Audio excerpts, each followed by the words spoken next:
Hello everyone. In this video, we will learn how to copy PDF text to Excel. So let's start this in my Excel, and here you see here one PDF. So in this PDF, there are two pages. Okay, have a sales data.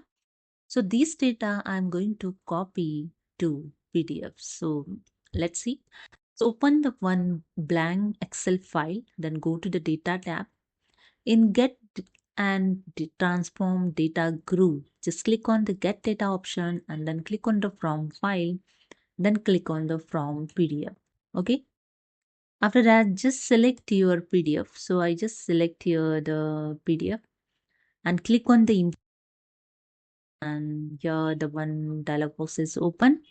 Navigators. Okay. So in Navigator, you can see the PDF folder. And these are the pages and tables available in this PDF. So these are the data available in PDF copy. Okay. So this is a preview place. So when you click on it, the table 1 is shown here in preview.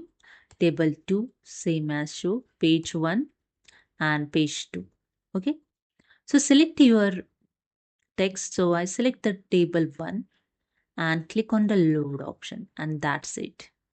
Here the PDF text easily copied to Excel. Okay. So hope you understood. If you like this video, please subscribe. Thank you so much.